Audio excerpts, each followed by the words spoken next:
Finally মেয়ে আজকে Chinese রান্না করবে, চিলি চিকেন আর হচ্ছে ফ্রাইড রাইস। তো আমি রান্না শুরু করে দিলাম। তো প্রথমেই পোলাও চালটাকে ভালো করে সিদ্ধ করে নেব। তো পোলাও চালটাকে আমি ভালো করে সিদ্ধ করে নিয়েছি, একটা ট্রেতে আমি মেলে দিয়েছি। এখানে নিয়েছি গাজর, তারপর পেঁয়াজ, রসুন, কাঁচামরিচ, এগুলাকে আমি এভাবে কেটে নিয়েছি। এখন আমি ডিমটা ভেজে রাখবো। তো ডিমটা আমি নিলাম। তো 2টা ডিম নিয়েছি, তার মধ্যে গোলমরিচের গুঁড়া, তারপরে লবণ দিয়ে ভালো করে এটাকে আমি ভেজে নিলাম।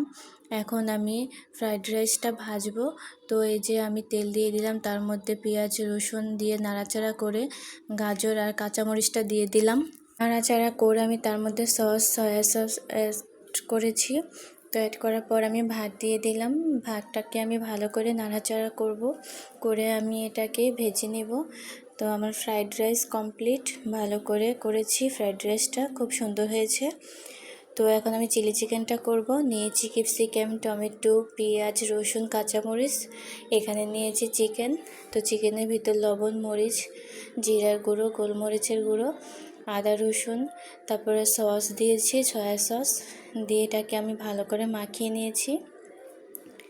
মাখানোর পর আমি এটাতে কর্নফ্লাওয়ার দিয়েছি, কর্নফ্লাওয়ার দিয়ে ভালো করে আমি মেখে নিলাম।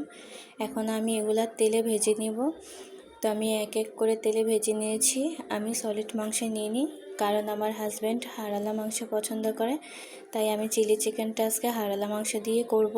এটা ভাজা হয়ে গেছে, এখন আমি চিলি চিকেনটা করব। তো আমি রসুন, পেঁয়াজ আর তেল দিয়ে দিলাম, তার মধ্যেও দিয়ে দিলাম আমি ক্যাপসিকাম, টমেটো। তো তার মধ্যে আমি সয়া সস অ্যাড করেছি। এখন আমি এটাকে ভালো করে নাড়াচাড়া করব, সুন্দর করে রান্নাটা করব।